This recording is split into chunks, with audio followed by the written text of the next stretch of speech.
I'm Donna Scale, along with my co-host Tiffany Ross. Welcome to A Time to Dream. We're brought to you by Roaring Lambs Ministries, a ministry that knows that you have a story, and we want to help you tell it well so that others will see how real God is to you. We're excited about today's show, so let me ask you a question. Have you ever had that dream where you're falling from a tall building? It's scary, isn't it? And aren't you glad when you wake up and find that it was only a dream? Well, our guest today lived that nightmare as a young boy, panicked as he was unsure if he would live or fall to his death. You'll definitely want to stay tuned to hear the amazing story of Renod Bejjani. Renod is the founder of I Hope Ministries, a nonprofit that's changing the way people think about sharing their faith with people of other faiths. Renod was persecuted as a Christian child. He was raised in Islamic countries, and he spent decades angry at God and filled with hatred towards Muslims. Today, he's serving the God he once denied, extending love to the people he once hated. Renod is the author of the book Muslims Five Biblical Essentials, and also The Way to Paradise. And when he's not emboldening others, Renod also enjoys hiking and good Lebanese food. Welcome to A Time to Dream. We're honored to have you on the program today, and you have an amazing story, and we always like to start at the beginning. So tell us a little bit about your childhood and your early years. Sure. My parents were poor financially and orphans, and so as teenagers they got married, and my dad learned the construction trade, so he needed to follow construction. So that was happening in Lebanon. Well, Lebanon wasn't quite an Islamic nation at that point. Didn't have oil. Didn't have all the booming construction. Yes. So he followed wherever he could find the construction work. So his journey started next from Lebanon, went to Iraq. So I was born in Iraq, and so my dad, I was there till I was 6 years old, and then he traveled to other countries wherever he could find the work. So I was born and raised as a Christian among Muslims in Islamic nations, Middle East and North Africa. Oh my goodness. So Renod, you just shared a mouthful. That here you were a Christian. Your parents raised you in the Christian faith in a predominantly Muslim nation. So would you share with our listeners what that was like for you growing up as a Christian? Yes. Well, people here in the U.S. or in other Christianized nations can't usually relate. Yes. But there are 56 Islamic ruled nations in the world today, and I lived in several of them. So as a Christian living there, well, my mother, who actually was at best a high school graduate, she wanted to make sure that in Iraq I wasn't gonna lose my Christian faith. And in Islamic ruled nations, the schools are Islamic. And so it is mandatory if you go to an Islamic school, you're going to have to abandon your other faiths and you're going to have to learn Islam and the Quran. So my parents didn't want that to happen. So I was sort of homeschooled and by someone who wasn't qualified, but she was the best. So she taught me to read through the Bible. She would teach me songs. She made sure that the friends I had, I made in a small house church where the preacher was charismatic. I loved them as well. So she wanted to make sure I was anchored in my Christian faith to her best of her ability.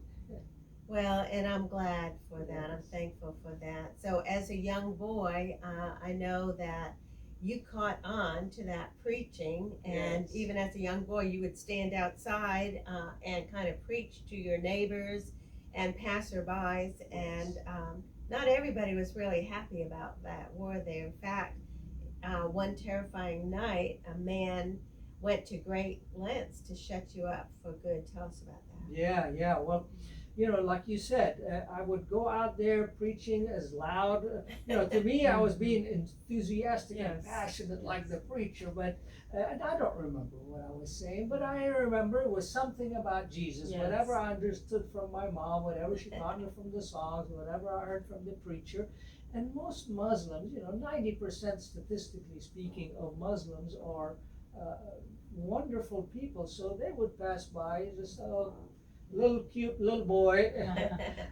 But it's usually the extremists that you got to worry about, or the 10% that have the propensity to be an extremist. So, at that point I was 4 years old, and Wow. so when the man abducted me, I assume, looking back now, that he was objecting to something I was saying about Jesus being God, or in Arabic, Allah, or the Son of God, the Son of Allah. So that's the assumption, but he abducted me, took me to a rooftop of a building, and proceeded to abuse me. And then afterwards, he was yelling at me. I didn't understand. I'm 4 years old. I don't know what he's saying to me. All I know is he was angry at me. So he grabbed me by the ankle, and was in his anger, it looked like he was going to drop me over the side of the building. So I was just terrified and frozen. But thank God he changed his mind. Obviously, I'm here. So he tied me up and left. But I wrestled my way out of that. Wow. And made my way home. And yes, it was quite a scene when I got home with my mom.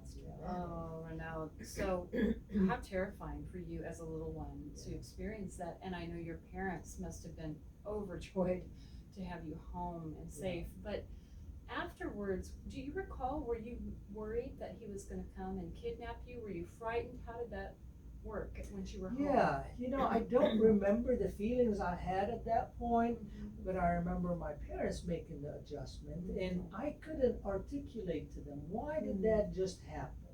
I didn't associate it with anything to do with my Christian faith, or me preaching Jesus or Islam.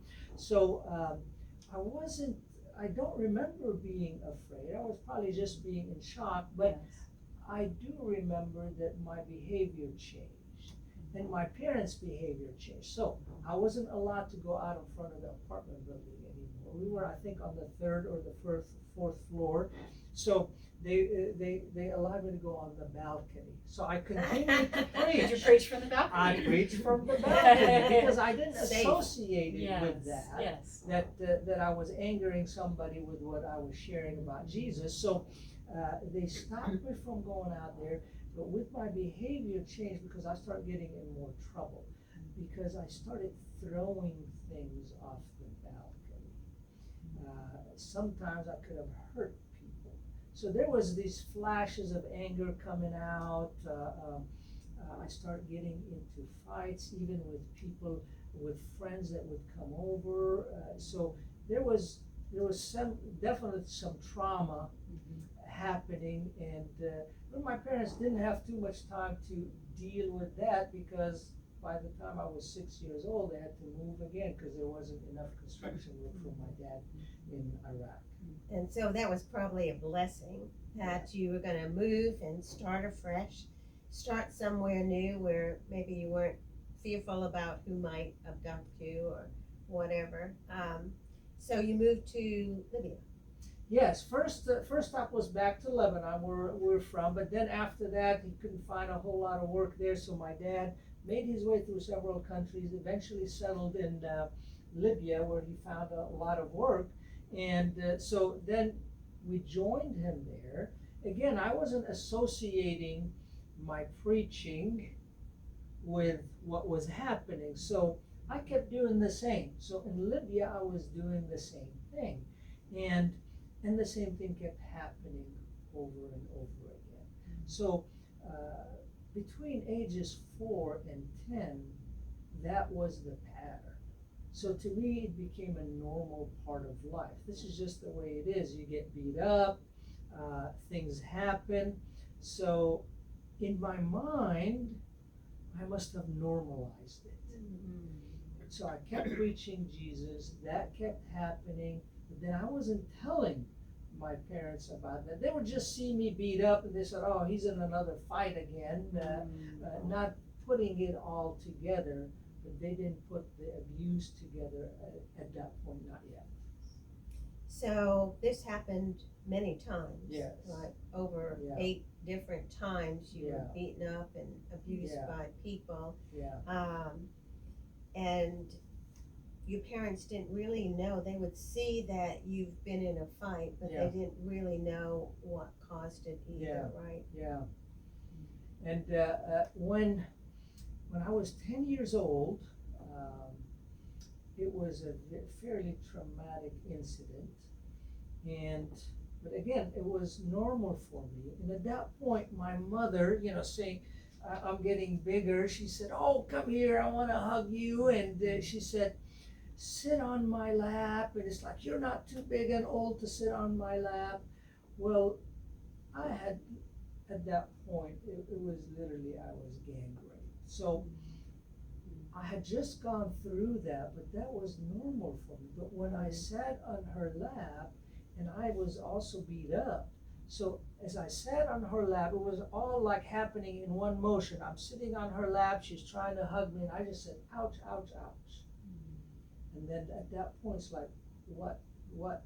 Because she realized I was hurting in places I shouldn't be hurting, and so on. So at that point, all I could see was this horrified look on her face, especially as I described to her what was happening. And for the first time, literally in my life at that point, as a 10-year-old, I'm describing that to my mom. Because when I saw that horrified look on her face, I figured this must be important. I need to tell her. And then I asked her, this word kafir, what does it mean? This is a common word I'm hearing over the years, and these people in their anger are calling me kafir, and she explained that to me. Kafir means infidel in English, or in this case, the Islamic extremists were calling me that, saying, you are one who's denying the God of Islam, the Allah of Islam. So they were justifying their actions with that. So I was already angry young man, confused young man, didn't know, couldn't articulate why, but because of all these incidents of abuse. But at that point, when she explained what kafir to me, and what that meant to me, hate sprung up in my heart. Now I realized this wasn't normal, what's been happening to me. This was wrong, this was evil. And it was done to me by Muslims. So at that point, I couldn't differentiate between a non-extremist and an extremist. Right. All I knew was Muslims. So that hate grew in my heart. And then at that point, my parents said, well, we need to send you back to Lebanon, where that's less likely to happen. So I hated Muslims even more because it meant I had to be separated from my parents. And so I ended up going to Lebanon to live with relatives so I could go to school there. So I was no longer being homeschooled. I was attending a school in Lebanon. But you endured then the Lebanese Civil War, correct? Yes. So that was somewhat traumatic as well, and you probably didn't even know if you'd live or die through that. Yes, it seemed to go from bad to worse. Yeah, right. So when they sent me to Lebanon, well, there wasn't war yet. I was 10 years old, but my relatives in the village where we were originally from, in the mountains, we weren't living there. We were living I was living with relatives in Beirut, in a Muslim side of town. But there wasn't that worry about me getting abused or kidnapped or any of that. But my relatives in our Christian village in the mountain, I would go up there and they're training me to use weapons. They're telling me and their relatives I'm living with, we need to get out of Beirut. It's not a matter of if war was coming, but when it was coming. And from their perspective, they were saying, listen, right now in today's news, we're hearing about Palestinian, Israeli conflict and so on. Well, there was a lot of the Palestinians that were displaced by 1967 ended up in Lebanon. So at that point, between the Muslim majority and the Palestinians there, at least my relatives, the way they perceived it was they wanted to remove the Christians out of Lebanon, so they can really turn Lebanon into an enemy state of Israel. And the quote that I kept hearing that they kept saying was that the Christian rules, because the president in Lebanon, by their constitution, had to be Christian, even though Lebanese are the minority. So they said the Christian rule in Lebanon and the Christians in Lebanon are like a thorn in the eye of Islam, and they need to be removed and eliminated. So that was their understanding. Now, I can't tell you at this point if that was a quote from an Islamic leader or a Palestinian leader that they said, but that fueled the anger and the hate in my heart even more. And as they were preparing us for war, and then the war came, and we were in Beirut. I was in Beirut. It was April of 1975. It was still middle of school year or toward the end of it, but school was still going on, and the war started, and we literally for the next 6 months were just trying to survive in our apartment building in the Muslim side of Beirut, bombs falling. And at that point, because we're on the Muslim side, the Christians are bombing us. And then bullets are falling because snipers, because literally it was like, you're on one side of think of a big city, and you're on one side of the street, and the street was like the dividing line. On this side is the Christian side, on this side is the Muslim side, so they're just going at it. And so literally it was like, here in Texas, we have tornadoes and so on, so we sit in bathtubs and so on if a tornado is coming in. Well, over there we would sit in the bathtub just because bombs are falling on us and bullets are flying through the windows. So you just huddle up and you just try to survive on the little water, the little food that you had. So it was quite traumatizing. Yeah, it's amazing how much you have been through, and you're about 13 years old now. Yeah. And you had lived through being abducted, being assaulted, being abused, being hated, and now you're in the middle of a war. Yes. And you're 13 years old. You have lived more than most adults have lived through. Yeah. But thankfully, it's about this time that you get to travel to the United States as a student, right? Yes. So at age 13, again, out of desperation, people, if we're living in a country like America or a more westernized nation, we don't realize the trauma that is caused by living in a Islamic ruled nation with 56 of them around the world, or with a nation that is perhaps communist or Buddhist or Hindu rule and so on, because in countries like that, people live as second-class citizens. Christians live as third-class citizens. So yes, I was excited to come to America, but I was scared at the same time. Excited in the sense like, oh, America is a Christian nation. So that's the perception that we have over there. So my mother's saying, yes, I'm going to send you. So out of their desperation, my parents are saying, okay, we're going to remain separated from you by putting me on a plane at age 13 to go across the world to come to the U.S. So that's what kind of desperation sometimes people feel. So I was excited, saying, okay, this is where I'm not going to be hated as a Christian. Shot at. Because I'm coming to a Christian nation. At the same time, there was a little bit of fear because my mother, especially with the news media, people don't realize news media are biased. Well, they're biased everywhere. Over there, everybody in America, from their perspective, everybody's getting sexually assaulted and armed drugs and robbed. or killed and murdered. So that's the mayhem they want to show on their news there. Wow. So this way to give this impression of America or the West. So my mother is afraid. She said, don't talk with strangers. They're gonna sexually assault you, or don't take candy from them because it'll probably be filled with drugs. Or be careful with the money. So it's like I only had $600 cash, or so, but they're gonna rob you. So it was mixed. But when I came here, culture shock. We weren't prepared for that. So the culture shock hit, and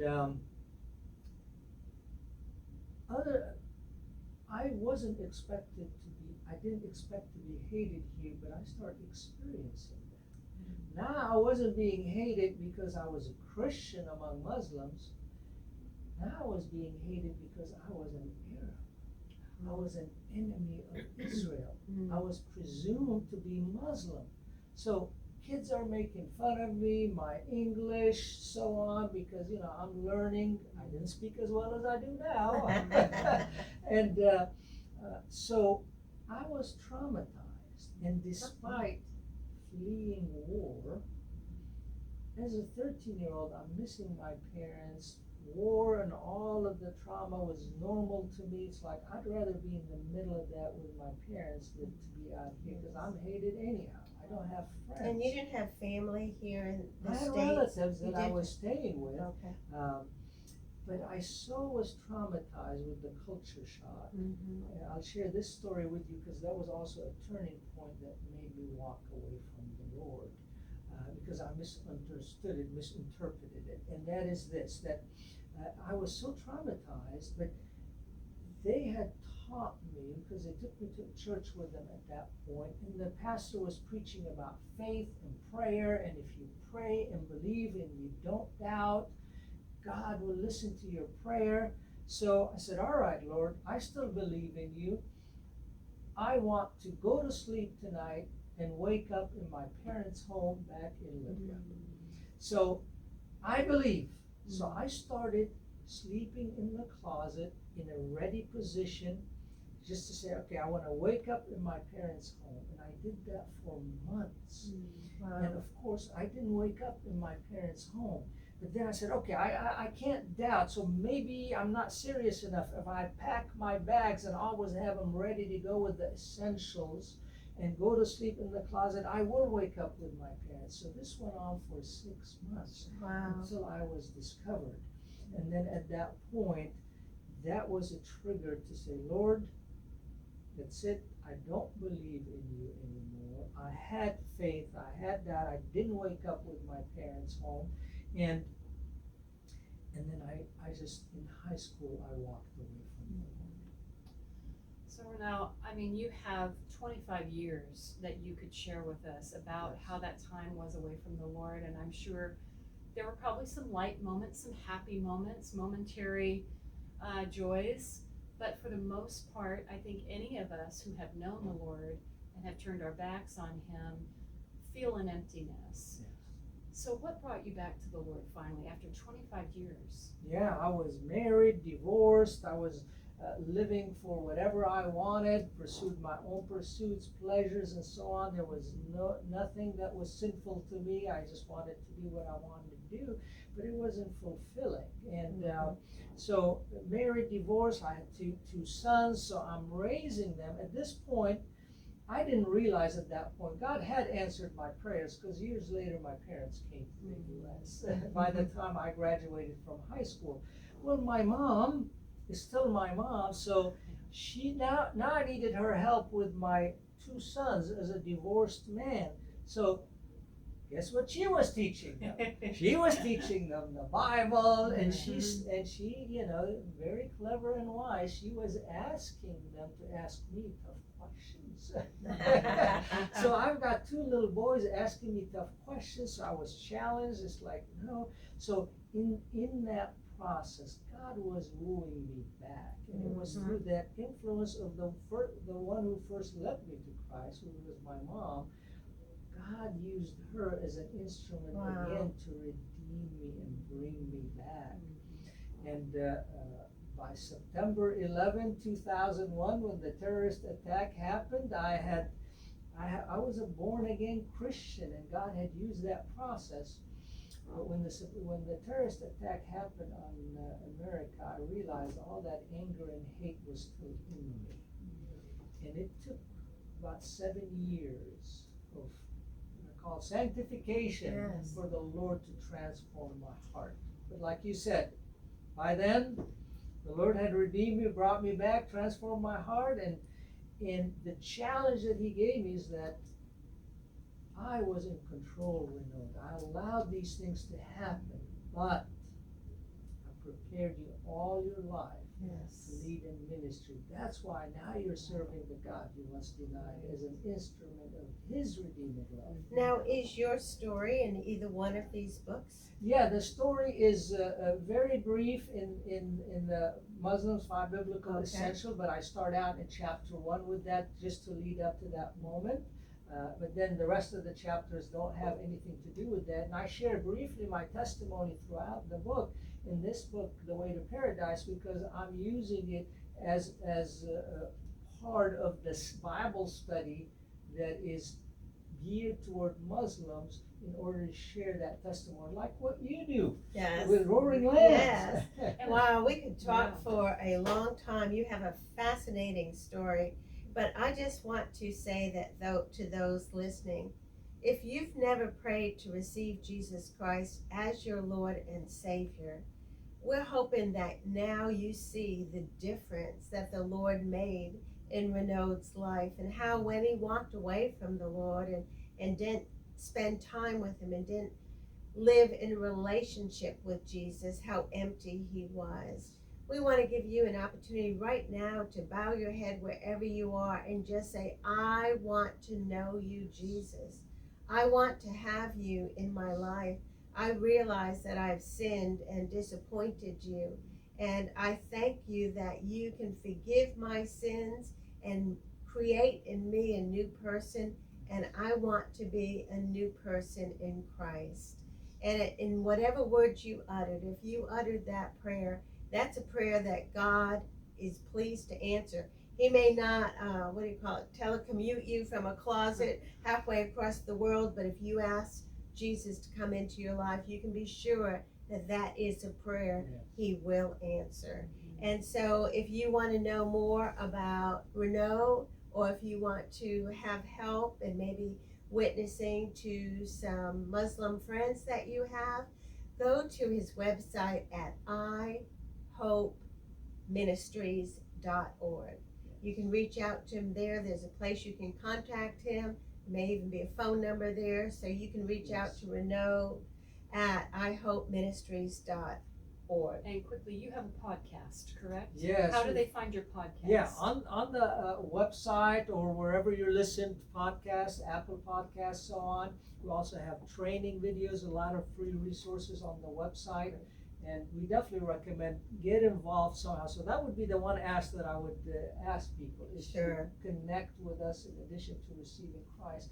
Connect with us because we need every Christian to get involved in order not to turn around the trends that are now happening, which Right. with Christianity declining in the West and Islam rising, we need every Christian involved in some way. We're better as a team. Yes. That's right. And so if you'd like to reach out to Tiffany and I, you can reach us at atimetodream@gmail.com. You've been listening to A Time to Dream. Thank you for listening. Pray that you have a great week.